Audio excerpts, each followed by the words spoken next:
नमस्कार, मैं डॉक्टर रजनीश कुमार आप सभी का एक बार फिर से हार्दिक स्वागत करता हूं। आज के वीडियो लेक्चर में हम बात करेंगे एमपीपीएससी असिस्टेंट प्रोफेसर एग्जाम के दृष्टिकोण से और अन्य राज्यों में होने वाले प्रवक्ता और असिस्टेंट प्रोफेसर की परीक्षाओं के दृष्टिकोण से बहुत ही महत्वपूर्ण टॉपिक हिंदी उपन्यास के ऊपर, जिसमें कि हम कुल 4 उपन्यासों के बारे में बात करेंगे। गोदान, त्यागपत्र, बाण भट्ट की आत्मकथा, मानस का हंस। ये सभी उपन्यास मध्य प्रदेश लोक सेवा आयोग से होने वाली सहायक प्राध्यापक परीक्षा के पाठ्यक्रम में लगा हुआ है, जिसमें हम बात करेंगे प्रकाशन वर्ष को लेकर, उपन्यासों के विषय वस्तु को लेकर, पात्र योजना, संवाद योजना, इन सभी बिंदुओं से प्रायः परीक्षाओं में सवाल आते रहे हैं। तो चलते हैं सीधे हम लेक्चर पर चर्चा करते हैं। पहला उपन्यास है गोदान, जिसका प्रकाशन वर्ष 1936 ईस्वी मुंशी प्रेमचंद द्वारा लिखा गया। यह उपन्यास आप देखेंगे तो 36 भागों में विभाजित किया गया है। और वैसे अलग अलग प्रकाशन से निकलने वाली किताबों में इस भाग को अलग अलग तरीके से डिवाइड किया गया है, लेकिन आप राजकमल प्रकाशन की जो पुस्तक है उसमें आप देखेंगे तो वहां पर 36 भागों में इसको रखा गया है। हालांकि ये सवाल नहीं पूछा जाता है, लेकिन मुझे दिखाई दिया पुस्तक में, तो मुझे लगा कि हो सकता है कि किसी एक्सपर्ट का दिमाग इधर जाए और सवाल पूछ लिया जाए।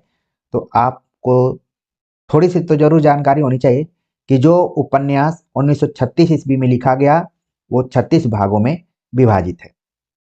देखा जाए तो मुंशी प्रेमचंद को सही मायने में हम गोदान उपन्यास के शिखर उपन्यासकार के रूप में देखते हैं। ठीक वैसे ही जैसे जयशंकर प्रसाद की रचना कामायनी के हिसाब से हम जयशंकर प्रसाद के कवित्व के शिखर को देखते हैं, और वैसे ही प्रेमचंद के गोदान उपन्यास के माध्यम से जो प्रेमचंद को उपन्यास सम्राट कहा गया है उसकी सार्थकता यहाँ पर देख सकते हैं। तो गोदान प्रेमचंद का चीर अमर कीर्ति स्तंभ है। यह उनकी प्रौढ़तम कृति है और देखा जाए तो आखिरी समय की एक तरीके से कृति है। अगर हम मंगल सूत्र के पहले देखें, संपूर्ण मतलब कि कंप्लीट कोई उपन्यास आखिरी है तो वह है गोदान। गोदान में प्रेमचंद का संपूर्ण जीवन अनुभव सिमट कर केंद्रीभूत हो गया है।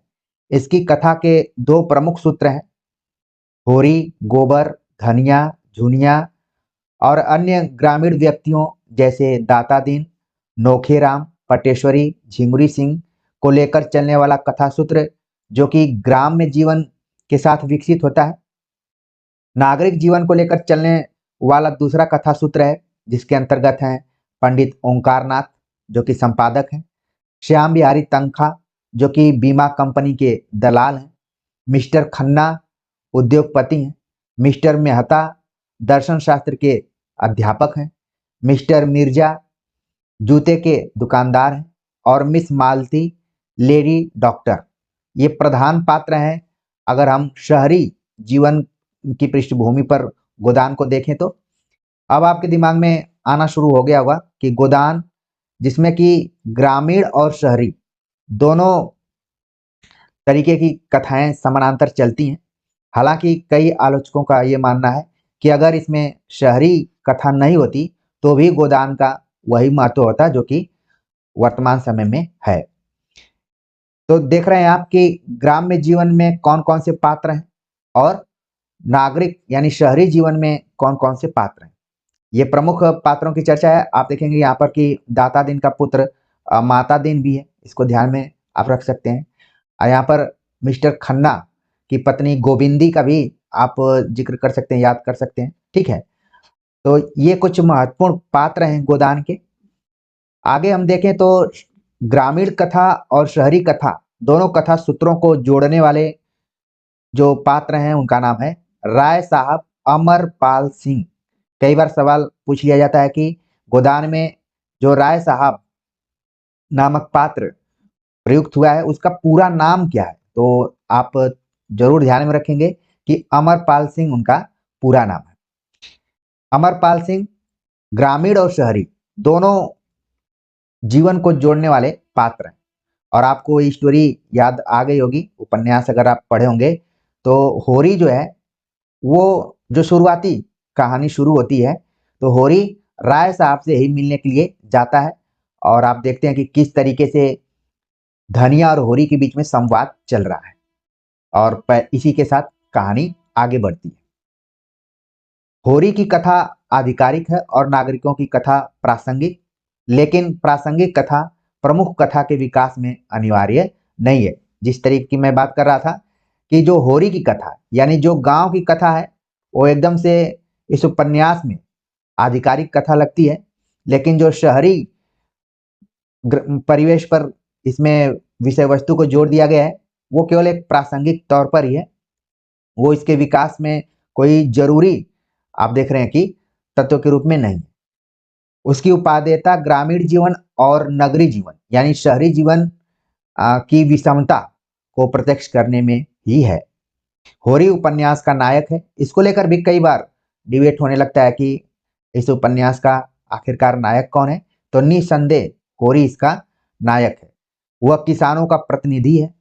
धर्म के ठेकेदारों, छोटे बड़े महाजनों और जमींदारों के जाल में उलझा हुआ मर्यादावादी किसान घिसते घिसते मजदूर हो जाता है और पिसते पिसते शव के रूप में बदल जाता है।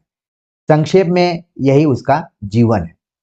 होरी का आप कैरेक्टर देखेंगे तो आपको आपके किसी गांव का व्यक्ति नजर आएगा जो कि किसान है, जो कि धर्म में विश्वास करता है, जो ऋण लेकर अपने जीवन को व्यतीत कर रहा है और साथ में वो पूर्व जन्म मर्यादा इन सभी चीजों को भी आगे झेलता हुआ बढ़ता है।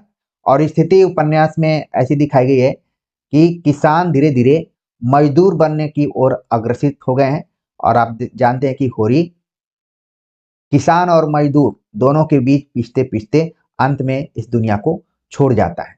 और उसकी इच्छा क्या रहती है कि वो उसके पास एक गाय गाय तो बीच में उसको जरूर मिली थी, लेकिन जो उसकी इच्छा थी वो इच्छा रह गई। भारतीय संस्कृति परंपरा पर एक यहाँ पर प्रेमचंद ने चोट भी की है कि जो व्यक्ति जीवन भर गाय की इच्छा पाले रखा उसके मरने के बाद परंपरा को ध्यान में रखते हुए, संस्कृति को ध्यान में रखते हुए गोदान किया जा रहा है। तो एक तरीके से आप देखेंगे कि ये उपन्यास ट्रेजिडी पर आधारित है। इसका जो अंत है वो बहुत सुखद अंत नहीं है। आगे कुछ कोटेशंस आपको दिखाई देंगे। दूसरी तरफ हम शहरी जीवन के बारे में देखें तो शहरी समाज की स्थिति भी सामाजिक उत्थान के लिए आशाप्रद नहीं है। जनता के सेवक कहलाने वाले पत्रकार स्वार्थी हैं। वे अमीरों से चुपके चुपके रुपया खाते हैं। तो यहाँ पर आप देख रहे हैं कि शहरी जीवन भी उसके जो पात्र हैं वो भी सामाजिक उत्थान के दृष्टिकोण से बहुत उम्मीद भरे नहीं है। उनका कैरेक्टर कैसा है, उनका चरित्र कैसा है कि जनता के सेवक तो बनते हैं लेकिन स्वार्थी भी हैं और भ्रष्टाचार में भी लिप्त हैं। तो देखने पे इसीलिए कहा जाता है कि गोदान उपन्यास भले 1936 में लिखा गया लेकिन ये एक तरीके से कालजयी रचना है। हर काल में इसकी प्रासंगिकता दिखाई पड़ती है। आज भी जिस तरीके से चीजें आपको दिखाई पड़ रही हैं वो पहले ही प्रेमचंद ने 1936 में दिखा दिया है। दार्शनिक दृष्टि वाले प्रोफेसर यानी कि मेहता आपको यहाँ पर ध्यान में आ जाने चाहिए। इस सीमा तक तटस्थ हैं कि मजदूरों की हड्डी पर महल खड़ा करते हैं। गांव और शहरों के बीच में त्रिशंकुवत लटके हुए जमींदार किसानों को सोख कर अधिकारियों को संतुष्ट करते हैं। यही प्रेमचंद का युग जीवन है। ऐसे समाज का उत्थान सुधारों से नहीं हो सकता। प्रेमचंद इस निष्कर्ष पर पहुंच गए। इसीलिए उपन्यास के अंत में वे स्वप्न को साकार नहीं सत्य को अनावृत कर देते हैं। ठीक है। और जो कोटेशन यहाँ पर प्रयुक्त किया गया है उपन्यास के आखिरी क्षण का एक कोटेशन है, देखेंगे तो धनिया यंत्र की भांति उठी, आज जो सुतली बेची थी उसके 20 आने पैसे लाई और पति के ठंडे हाथ में रखकर सामने खड़े दाता दिन से बोली, महाराज घर में न गाय है न बच्चिया न पैसा, यही पैसे हैं, यही इनका गोदान है। और पछाड़ खाकर गिर पड़ी। तो देखिए उपन्यास का एकदम से आप देखेंगे कि आखिरी पैराग्राफ है, ठीक है। तो देख रहे हैं कि बहुत सुखद अंत नहीं हुआ है, इसीलिए कई बार सवाल उठता है गोदान की ट्रेजिडी को लेकर, ठीक है, कि ये दुखांतक उपन्यास है। और आप देखेंगे कि भारतीय संस्कृति परंपरा में दुखांतक रचनाएं बहुत कम लिखी गई हैं, उसमें से गोदान महत्वपूर्ण रचना है। तो उम्मीद है कि संक्षेप में गोदान की विषय वस्तु, पात्र योजना, संवाद योजना को आप समझ गए होंगे। बाकी प्रकाशन वर्ष कितने भागों में है, ठीक है। एक सवाल जब मैं CUET पे लेक्चर आपको दे रहा था या फिर प्रैक्टिस सेट करा रहा था पिछले साल के क्वेश्चन पेपर 2023 का, तो इसमें एक सवाल आया हुआ था कि मुंशी प्रेमचंद ने अपने किस उपन्यास को बेहतरीन उपन्यास माना हुआ है। तो उसमें गोदान नहीं है। आप बेहतरीन उपन्यास, उसको मतलब बेहतरीन नॉवेल कहा मुंशी प्रेमचंद ने, उसका नाम है सेवा सदन। और ये तथ्य आपको कहाँ मिलेगा? आप डॉक्टर बच्चन सिंह की पुस्तक हिंदी साहित्य का दूसरा इतिहास पढ़ेंगे तो वहां पर ये मिल जाएगा। तो देखिए, गोदान तो जरूर कालजयी रचना है, लेकिन प्रेमचंद ने अपने उपन्यासों में बेहतरीन नॉवेल का जो दर्जा दिया है वो सेवा सदन को दिया है, ठीक है, जिसका प्रकाशन 1918 के आसपास में हुआ था। अब हम बात करते हैं MPPSC के पाठ्यक्रम में लगा हुआ दूसरा उपन्यास है जिसका नाम है त्यागपत्र, जिसका प्रकाशन 1937 ईस्वी में हुआ। जैनेन्द्र द्वारा लिखा गया यह उपन्यास है। त्यागपत्र जैनेन्द्र का तीसरा उपन्यास है, यानी कि इसके पहले 2 उपन्यास जैनेन्द्र लिख चुके हैं। इसमें मृणाल के अभिशप्त जीवन की कथा कही गई है। त्यागपत्र की जो मुख्य नायिका है उसका नाम है मृणाल। मृणाल भाई के संरक्षण में बड़ी होती है, उसके प्रति भाभी का व्यवहार कठोर है, वह अपने भतीजे प्रमोद से स्नेह करती है। यहाँ पर आप देखिए, जैनेन्द्र जो कि मनोविश्लेषणात्मक रचनाकार के तौर पर जाने जाते हैं, चाहे इनकी आप कहानियां पढ़ें चाहे उपन्यासों को पढ़ें, सभी जगहों पर मनोविश्लेषणात्मक अध्ययन उन्होंने किया है और खास तौर से स्त्री के मन की गुत्थियों को सुलझाने का प्रयास किया है, ठीक है। तो यहाँ पर गुत्थियां तो जरूर जैनेन्द्र प्रस्तुत करते हैं, लेकिन उसका कोई समाधान प्रस्तुत नहीं करते हैं। त्यागपत्र की जो मुख्य नायिका है मृणाल, वो अपने भाई के देख रेख में बड़ी हो रही है, लेकिन उसके जो भाभी का व्यवहार है उसके प्रति बहुत अच्छा नहीं है। जैसा कि आप जानते भी हैं, ननद भाभी का जो संबंध होता है वो किस तरीके का होता है, इस उपन्यास में भी दिखाया गया है। लेकिन मृणाल का जो भतीजा है, यहाँ पर संबंधों को भी आपको ध्यान में रखना है। भतीजा प्रमोद से मृणाल स्नेह करती है। यहाँ पर स्नेह लिखा गया है, प्रेम शब्द नहीं लिखा गया है, इस चीज को आपको समझना होगा। स्कूल पढ़ते समय उसे अपनी एक सहेली शीला के भाई से प्रेम हो जाता है। चीजों को देखिए, शेखर एक जीवनी पढ़ेंगे, वहां पर भी इस तरीके के प्रेम और स्नेह की चर्चा बार बार आप देखेंगे।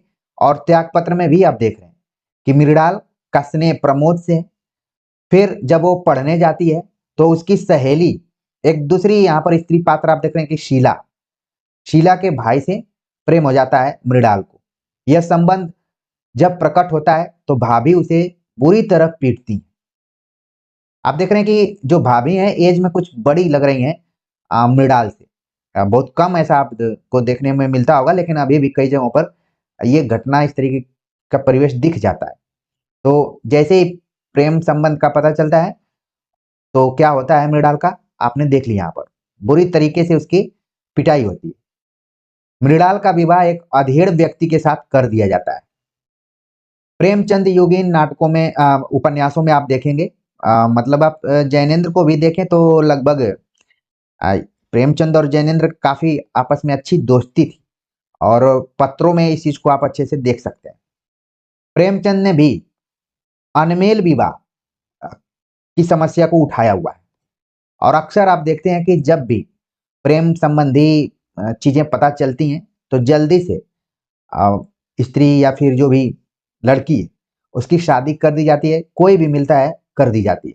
यहाँ पर मृणाल के साथ भी वही हो रहा है कि मृणाल का विवाह एक अधेड़ व्यक्ति के साथ कर दिया जाता है। पति के प्रति सत्य की पूर्ण निष्ठा रखते हुए मृणाल अपने पूर्व प्रेम प्रसंग को प्रकट कर देती है। पति उसे घर से बाहर निकाल देता है। ये घटना बड़ा ही ध्यान रखने वाली चीज है कि विवाह तो मृणाल का हुआ एक अधेड़ व्यक्ति से, लेकिन जब उसके पति पे विश्वास होता है और अचानक वो अपने पूर्व प्रेम प्रसंग को प्रकट कर देती है। अक्सर व्यवहारिक जीवन में आप देखेंगे कि चीजें घट जाती हैं और कई शादियां टूट भी जाती हैं। तो इससे सीखना है आपको कि कब कौन सा प्रसंग प्रकट करना है और कब नहीं करना है। तो पति को जब पता चलता है कि इसका पहले से पूर्व प्रेम प्रसंग है, वो इतना समझदार तरीके का व्यक्ति नहीं, क्योंकि आप देख रहे हैं यहाँ पर कि एज गैपिंग भी है। तो क्या करता है, पति उसे घर से बाहर निकाल देता है। परिणाम क्या हुआ बताने का, ईमानदारी से बताने का परिणाम यह हुआ कि उसको घर से बाहर निकाल दिया गया। एक कोयले का व्यापारी उस पर अनुरक्त होकर भगा ले जाता है। देख रहे हैं मृणाल का जीवन किस तरीके से आगे बढ़ रहा है। कदम कदम पर उसे अलग अलग तरीके की अनुभूतियां दिखाई पड़ रही हैं। एक कोयले का व्यापारी को उसे प्रेम हो जाता है और वो उसको लेकर भाग जाता है। वासना की पूर्ति हो जाने पर वह भी मृणाल को छोड़कर चला जाता है। तो यहाँ पर जैनेन्द्र ने एक स्त्री और उस समय के समाज की पूरी सच्चाई को प्रस्तुत किया है। मृणाल अस्पताल में एक बच्ची को जन्म देती है जो 10 महीने के भीतर ही मर जाती है। मृणाल अंततः समाज के निम्नतम स्तर के लोगों के बीच पहुंच जाती है और घातक रोग से पीड़ित होकर यंत्रणामय जीवन व्यतीत करती है। प्रमोद उसे लेने जाता है। वह उससे उन असहाय और पतित लोगों की सेवा के लिए धन की मांग करती है और लौटने से इनकार कर देती है। प्रमोद उसकी सहायता नहीं कर पाता। कई वर्षों तक पीड़ा और व्यथा सहने के बाद मृणाल का अंत हो जाता है। आप देख रहे हैं कि जो सेवा सदन में उपन्यास की चर्चा कर रहा था, उसमें भी आप देखेंगे सुमन नाम की जो नारी पात्र है, उसकी भी स्थिति बहुत अच्छी नहीं है। उसको वेश्या जीवन जीना पड़ता है। और यहाँ पर देख रहे हैं आप कि मृणाल के साथ भी बहुत सारी चीजें होती हैं, ठीक है। और वो असहाय और पतित लोगों की सेवा करने की कोशिश करती है, इसके लिए धन भी जुटाती है, प्रमोद से भी मांगती है, लेकिन प्रमोद नहीं दे पाता है और धीरे धीरे वो पीड़ा को सहते हुए इस दुनिया को छोड़कर चली जाती है। प्रमोद को इतना गहरा धक्का लगता है कि वह जजी से त्याग पत्र देकर विरक्त हो जाता है। यहाँ पर आप देख रहे हैं कि किस तरीके से कार्य कारण सिद्धांत यहाँ पर दिखाई दे रहा है कि प्रमोद ऐसे जीवन को देखकर काफी चिंतित होता है और एक तरीके से उसको बहुत गहरा धक्का लगता है कि वो नौकरी से त्याग पत्र दे देता है। और इसीलिए इस पूरे उपन्यास का नाम भी पड़ा है त्याग पत्र।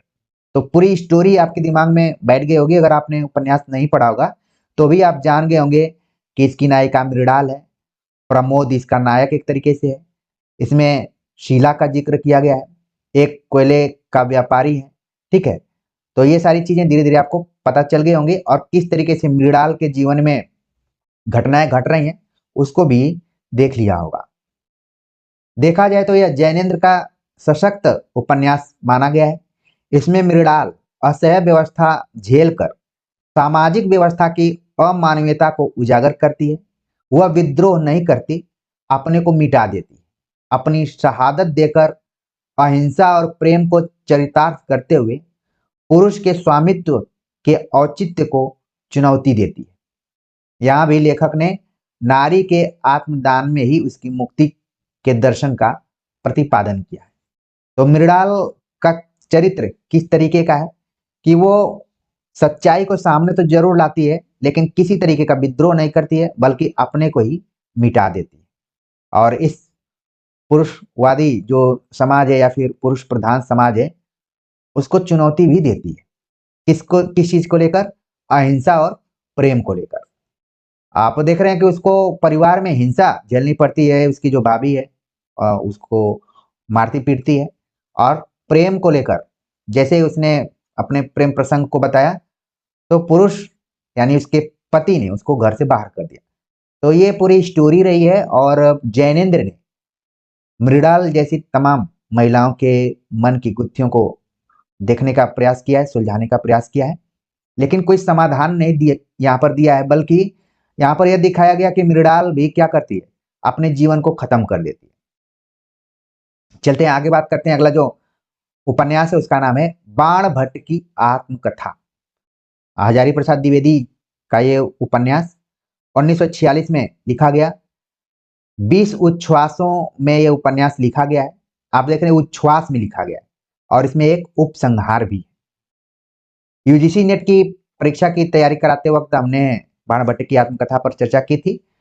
यहाँ पर भी हम देखते हैं कि बाण भट्ट की आत्मकथा में बाण भट्ट के जीवन की रेखाएं, तत्कालीन सामाजिक अवस्था, आचार व्यवहार, सामाजिक संस्कार, वेशभूषा, मनोविनोद, पर्व एवं त्योहार, धार्मिक वातावरण एवं लोक विश्वास, राजकीय वैभव एवं प्रभाव तथा कलात्मक अभिरुचि के संदर्भ में उभारी गई है।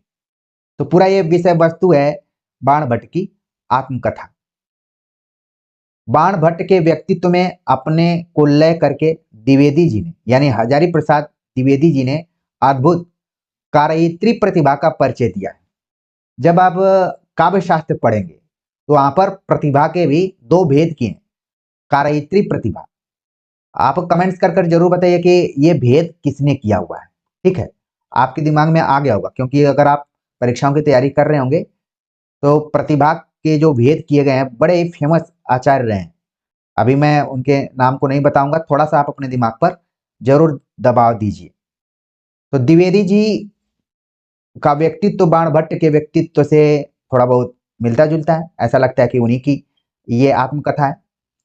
अपनी कला सृष्टि में बिंबित जीवन को विश्वसनीय बनाने के लिए द्विवेदी जी ने कादंबरी, हर्षचरित, रत्नावली, मेघदूत, मालती माधव, कामसूत्र, मिलिंद प्रश्न, भागवत पुराण, रघुवंश, बृहत संहिता, चंदी शतक आदि अनेक ग्रंथों में परिलक्षित चेतना सूत्रों का सूक्ष्मता से अध्ययन किया है। यह व्यक्ति की आत्मकथा ही नहीं, बल्कि युग विशेष की सांस्कृतिक चेतना के पट पर कुछ महिमामय व्यक्तित्वों जैसे बाण भट्ट, निपुणिका और भट्टिनी का रेखांकन है। तो जो मैंने हाईलाइट किया हुआ है, ब्लैक बोल्ड किया है, इसको आप ध्यान में रखिए। ये क्या है? पात्र योजना है। तो बाण भट्ट तो आपको तुरंत दिमाग में आ जाएगा, लेकिन निपुणिका और भट्टिनी, इन दोनों को ध्यान रखना है। ये सभी व्यक्तित्व अद्भुत प्रभाव छोड़ जाते हैं। बौद्ध दुखवाद, भागवत अनुकंपा और मावरा के प्रति अखंड आस्तिकता के संपृक्त रस से भट्टिनी की जो परमोज्वल नारी मूर्ति गढ़ी गई है, वह साक्षात आद्या शक्ति बन गई। यह शक्ति बाण भट्ट को निरंतर क्रियाशील रखती है। जैसे आप लोगों को कोई ना कोई ऐसी शक्ति जरूर होगी आपके अंदर, जो कि आपको निरंतर क्रियाशील रख रही होगी और लगातार आप परीक्षाओं की तैयारी कर रहे होंगे। कुछ न कुछ तो एनर्जी जरूर होगी। वैसे ही बाण भट्ट के जीवन में जो भट्टिनी का रोल रहा है, वो निरंतर इसको क्रियाशील रखती है। ये प्रसंग सुनने के बाद मेरे दिमाग में शेखर एक जीवनी के जो शेखर है, उसका भी मानना है कि शशि उसके जीवन में ऐसी है जिसके लिए वो एक तरीके से अपने तलवार की धार पर चलने या फिर उसकी शान को तेज करने वाली है। ठीक है, यानी कि उसको भी क्या क्रियाशील रखने वाली है। तो हर व्यक्ति के जीवन में कोई न कोई ऐसा होता है जो इसको क्रियाशील रखता है। स्टोरी बताने का मतलब बस सिर्फ इतना है कि आप उस एनर्जी को, उस शक्ति को जरूर पहचानिए। निपुणिका के दारुण मौन के भीतर निरंतर प्रवाहित होने वाला शीतल प्रेम अंततः उत्सर्ग भावना का चरम प्रतीक बन गया है। इन दोनों नारी पात्रों के संदर्भ में बाण भट्ट का चरित्र अपनी विराटता के बावजूद हल्का लगता है। एक तरफ आप देख रहे हैं भट्टिनी है, दूसरी तरफ निपुणिका है। इसी में आपको महामाया भी दिखाई देगी आगे, जिसकी चर्चा है। वह जैसे इनमें से किसी को भी उपलब्ध करने की पात्रता नहीं रखता, या जैसे उसकी महत्ता इसी में है कि वह इन महिमामयी नारी पात्रों के मानसिक उपासना में ही अपने को लीन कर दे। इस आत्मकथा में हम आधुनिक जीवन की समस्याएं और उनके प्रति लेखक के गहन दायित्व से भी परिचित होते हैं। नारी जीवन की गरिमा प्रदान करके द्विवेदी जी ने आधुनिक जीवन दृष्टि का ही परिचय दिया है। जैसा कि हमने ऊपर देखा, त्यागपत्र जो उपन्यास है उसमें भी मृणाल के सहारे जैनेन्द्र ने अलग ढंग से देखने का प्रयास किया था। यहाँ पर हजारी प्रसाद द्विवेदी ने बाणभट्ट की आत्मकथा के माध्यम से भट्टिनी, निपुणिका जैसे पात्रों का मूल्यांकन किया है और यहाँ पर नारी जीवन को एक गरिमा उन्होंने प्रदान की और साथ में आधुनिक दृष्टि से देखने का प्रयास भी किया है। इसके अतिरिक्त दुर्दांत दस्युओं से देश की रक्षा के लिए महामाया का आह्वान, अनाचार और अन्याय के विरुद्ध जागरण का संदेश तथा मानव मात्र की एकता का दृढ़ प्रतिपादन आधुनिक चेतना के सूचक संदर्भ है। इस उपन्यास में द्विवेदी जी ने इतिहास की पूरी प्राण शक्ति को समेटकर आधुनिक मानवता को गति देने का सफल प्रयास किया है। तो आप देख रहे हैं कि संक्षेप में बाणभट्ट की आत्मकथा के प्रकाशन वर्ष से लेकर विषय वस्तु, पात्र योजना को आप समझ गए होंगे और कौन कौन सी महत्वपूर्ण नारी पात्र हैं उनको भी आप देख लिए होंगे। अब आगे बात करते हैं। जो अगला उपन्यास है उसका नाम है मानस का हंस, जिसका प्रकाशन 1972 ईस्वी में हुआ। अमृतलाल नागर द्वारा लिखा गया उपन्यास है जो कि 28 भागों में विभक्त है। मानस का हंस तुलसीदास के जीवन को केंद्र में रखकर लिखा गया है। अमृतलाल नागर ने इस उपन्यास में एक ओर तो तत्कालीन युग जीवन की ऐतिहासिक सांस्कृतिक पीठिका प्रस्तुत की है, दूसरी ओर तुलसी के व्यक्तित्व का संगठन करने वाली मानसिक भूमियों को उभारने की कोशिश की है। यानी कि इस उपन्यास के माध्यम से आप तत्कालीन युग जीवन की ऐतिहासिक और सांस्कृतिक पृष्ठभूमि को समझ पाएंगे और साथ में तुलसी का व्यक्तित्व कैसे निर्मित हुआ उसको भी जान पाएंगे। व्यक्तित्ववाद के आंतरिक उन्नयन के स्तर पर तुलसीदास काम और राम के बीच संघर्ष की स्थिति से गुजरकर काम का अतिक्रमण करते हैं और लोक कल्याण में प्रवृत्त होते हैं। अक्सर आपने एक स्टोरी सुनी होगी जो कि किंवदंती है कि तुलसीदास की जो पत्नी थी रत्नावली, वो बिना बताए मायके चली गई थी और तुलसीदास इस चीज को कंट्रोल नहीं कर पाए और तमाम झंझावतों और तूफानों को झेलते हुए वो अपने ससुराल पहुंच गए। और रत्नावली ने बड़ा यहाँ पर एक तरीके से इनको कमेंट किया कि इस हाड़ मांस की शरीर के पीछे इतना चले आए, अगर राम का नाम लेते या फिर राम में अपने को लीन कर देते तो कहाँ से कहाँ पहुंच जाते। और तुलसीदास को इतना झटका लगा कि वो काम को छोड़कर राम के तरफ मुड़ गए और लोक कल्याण में प्रवृत्त हो गए। तो देखिए ये सारी चीजें जब हम पढ़ते हैं तो केवल परीक्षाओं के लिए नहीं पढ़ते हैं, बल्कि इन रचनाओं से आपको मोटिवेशन भी लेना चाहिए। अगर आपको कोई पूछ रहा है, मान लीजिए आप किसी बड़े शहर में रह रहे हैं, इलाहाबाद रह रहे हैं, प्रयागराज या फिर लखनऊ, दिल्ली, जहां भी रह रहे हैं, घर पे आप जाते हैं तो अगर आपके पड़ोसी पूछ रहे हैं कि कब तक पढ़ेंगे या फिर नौकरी कब तक लगेगी, तो इसको निगेटिव आपको नहीं लेना है, आपको पॉजिटिव ही लेना है। क्योंकि अगर वो पूछ रहे हैं तो आपको कहीं ना कहीं वो एनर्जी दे रहे हैं, उसको निगेटिव बिल्कुल नहीं लेना है। आगे मैं कभी इस पे जरूर बात करूंगा। तो देखिए ये तो पत्नी ही थी और तुलसीदास को इन्होंने ऐसा बोला कि एकदम से बात लग गई। ये लगना शब्द काफी महत्वपूर्ण है। पता नहीं आप लोग अलग अलग एरिया से जुड़े हुए हैं, कई लोग बोलते हैं कि उसकी बात मुझे लग गई और मैंने ठान लिया। तो देखिए लगना और ठानने के बीच क्या है, संघर्ष है। जिसकी बात लगी वो आपको पता भी नहीं चलता है कि उसको पता भी नहीं चलता है कि उसकी बात लगी और आप सफल हो गए। बाद में जब आप कभी बोलते हैं कि एक बार आपने ये बात कही थी, तो वो सोचने लगता है कि क्या मेरी बातों में इतनी ताकत है कि ये व्यक्ति अपने जीवन में सफल हो गया। तो बहुत कम लोग ऐसे होते हैं जिनकी बातें लगती हैं। तो इसलिए मानस का हंस पढ़ाते हुए मुझे ये प्रसंग याद आया। मुझे लगा कि मैं तो आप सभी से हमेशा जुड़ता ही रहता हूँ, चाहे पीडीएफ के फॉर्मेट में हूँ चाहे सामने आकर, लेकिन जहाँ मौका मिले तो एक बार जरूर आप में एनर्जी भरना चाहिए। तो लोक कल्याण में प्रवृत्त हो गए तुलसीदास। ऐतिहासिक सांस्कृतिक पृष्ठिका को दृष्टि में रखकर देखा जाए तो वे अंधविश्वासों, रूढ़ियों, भेद प्रभेदों से ऊपर उठकर एक जन नेता का रूप ले लेते हैं और अन्याय का विरोध करते हैं। वे अपने राम को भी गरीबों और दलितों को आश्रय देने वाले लोक नायक के रूप में प्रस्तुत करते हैं। नागर ने तुलसी के आंतरिक और बाह्य दोनों संघर्षों को तत्कालीन इतिहास की पीठिका पर सही ढंग से उभारकर एक प्रगतिशील और क्रांतिकारी तुलसी की सृष्टि की है। उनके तुलसी ऐसे राम बोला बाबा हैं जिसको ब्राह्मण, राजपूत, गोप, गोंड, कहार, केवट, नाई, जुलाहे, छोटी कौमों के मुसलमान, तमोली, छोटे छोटे सौदागर सभी अपना समझते हैं। नागर जी ने तुलसीदास के पूरे साहित्य, उनके जीवन पर प्रकाश डालने वाला ऐतिहासिक साक्ष्य और उनके समय की सामाजिक चेतना का बोध कराने वाले इतिहास ग्रंथों का अनुशीलन करके इस महत्वपूर्ण उपन्यास की रचना की है। तो जितने भी उपन्यासों की चर्चा की उसमें मानस का हंस जो उपन्यास है इसकी भूमिका को लेकर हमने यूजीसी नेट की तैयारी कराते हुए चर्चा की है। तो आपके पास समय हो तो एक बार जरूर आप जाकर भूमिका देख सकते हैं और उसमें पूरा है कि नागर जी ने किन किन साहित्यकारों की या फिर कवियों की रचनाओं को आधार बनाते हुए तुलसीदास की जीवनी को लिखा हुआ है।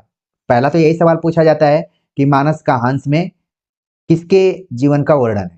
इसी तरीके से उन्होंने एक और रचना की है, यानी अमृतलाल नागर ने मानस के हंस की तरह ही सूरदास पर एक रचना की है। कौन सी रचना है आपके दिमाग में वो छप गया होगा, पूछने की और लिखने की जरूरत है ही नहीं। तो उम्मीद है कि ये जो चारों उपन्यास एमपीपीएससी के पाठ्यक्रम में लगे हुए हैं इनसे आप परिचित हो गए होंगे और आप जहां से भी पढ़ाई कर रहे होंगे अपनी किताबों के माध्यम से, सेल्फ स्टडी के माध्यम से, नोट्स के माध्यम से, प्रैक्टिस सेट्स के माध्यम से बहुत सारे ऐसे फैक्ट्स या तथ्य रहे होंगे जो कि यहाँ पर क्लियर हो गए होंगे। तो आप सभी के कमेंट्स का मुझे इंतजार रहेगा। मिलते हैं एक नए टॉपिक के साथ, तब तक के लिए नमस्कार।